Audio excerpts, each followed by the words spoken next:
Numpy library چې کوم دی next topic دی. Numpy چې کوم دی نو دا یو library ده python library. ټیک شو. دینه پهله چې کوم دی د numpy دپاره چې کوم دی د array understanding ډېر زیات ضروري دی چې په array باندې یو کس پوهېږي. array څه ته وایي؟ array list وي. تقریبا هر لینګویج کې شته دی نو ټولو ته پته چې array څه ته وایي. صحیح شو. array دا مطلب ما سره کې numbers دي 1 2 3 4 5. دا simple array که زه print کوم نو زه به just ولیکم چې print. صحیح شو. اور د array name array چې کوم name دی دا خو شو simple understanding د array باره کې. صحیح ده. نور په array کې داسې خاص څه دغه نشته دی. او numpy چې کوم دی نو دا mainly د array سره کار کوي.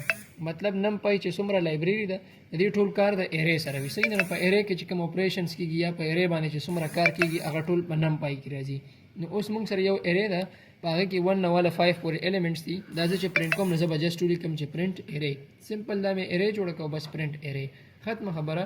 بیا دې کې راځي indexing د array indexing چې مطلب اوس ما سره دا کومه array د 1 نه والا 5 پورې ما بله array جوړه کړه ARR او هغې کې دي 1 2 3 4 5.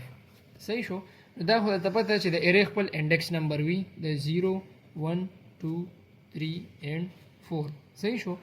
اوس پورې چې ما ټول چې څومره elements وو ټول ما دغه کول print کول نو چې ټول ما وعلیکم السلام نو array کې خپل index نمبر وي لکه 0 1 2 3 4 دا د index نمبر دی. په دې پوزیشن باندې دا سیو ده دا ډیټا. صحیح شو.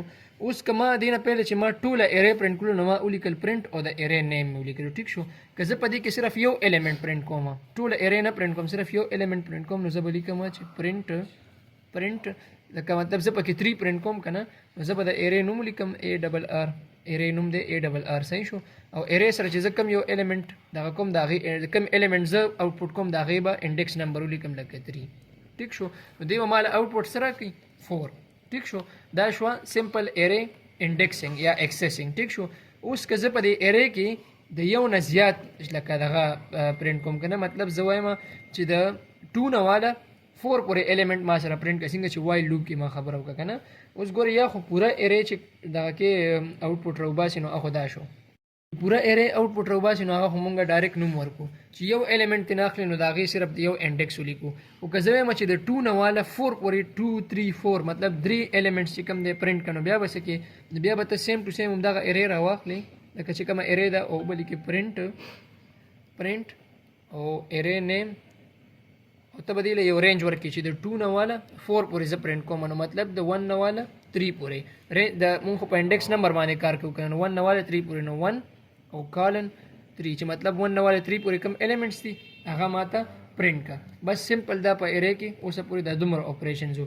اوس به مونږ رځو numpy ته. دا understanding ډېر زیات ضروري وو. اوس به start شي numpy.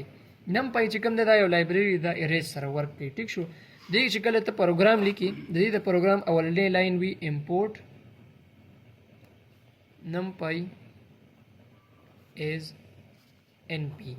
دا لاین چې ته په پروګرام کې اون لیکې د numpy په پروګرام کې نو که ته 20 لاین پروګرام هم ولیکې نو هغه به اتوماتیکلی 0 مارکس شي. ټیک شو. ځکه چې دا ډېر زیات ضروري دی import کول. دا لاین دی ولیکلو. صحیح ده. نو اوس به چې کوم دی په دې کې به ته array دننه کریټ کړې. صحیح ده. په دې کې چې ته array کریټ کړې array له به یو نوم ورکړې لکه مثال کې طور په numbers والا array ده. صحیح شو. numbers array ده. numbers یو array ده نو په دې کې چې array ته جوړې نو دلته به ته صرف ولیکې چې np ډاټ array. صحیح شو. د array خپل یو د میتھډ والا بریکټ او پای کې دننه به یو array جوړه کړي چې لکه 1 2 3 4 5. ټیک شو. او عمده array چې ته اوس print کې په next line کې نو د array نوم به ورکې نو د array نوم څه دی numbers. simple. اور بس دا شو ستا د numpy پروګرام.